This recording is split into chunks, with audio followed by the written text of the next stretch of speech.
You ever try to fix a mirror from the wrong side?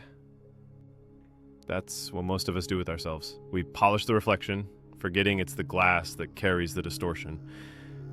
But this field, it never cared about how you looked from the outside. It only ever wanted to show you what you coded underneath the skin of experience. Because some parts of you only become visible when flipped inside out. You called it resistance. I call it gravity's loyalty. You weren't stuck.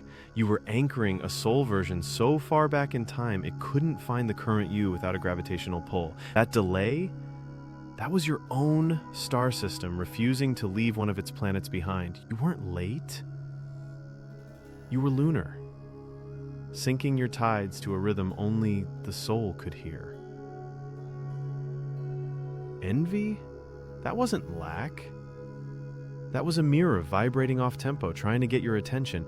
It wasn't theirs you wanted, it was yours. But you buried it under polite forgetting, so the field dressed it in someone else's life just to whisper, "Remember this frequency?" You coded it, but stopped playing it. Envy is just resonance, misattributed. Fear? Fear was the dragon you stationed at the door of your own treasure. You made it look scary so no one, including you, could casually walk through. Seen from outside, fear looks like a threat. But inside out, it's your deepest truth, wearing armor forged in your own fire.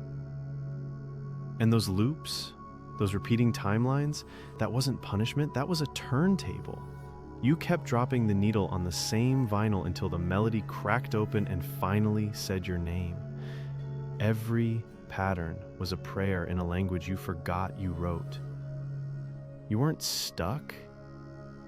You were teaching yourself how to sing in your native soul tone. And now, the final mirror collapses. You thought you were climbing the mountain. But what if the mountain was moving beneath you so you wouldn't have to? What if the you that did it all was just a silhouette cast by a frequency that had already decided to become you? You were never building the temple. You were the temple, remembering you were always built to house this moment. So what becomes visible when seen inside out? The architect behind the resistance, the composer behind the loop, the dragon who was really the guardian, the mountain who bowed so your feet could walk it. The field you've been tuning was never broken. It was waiting for you to flip the mirror and recognize your own reflection from the inside out.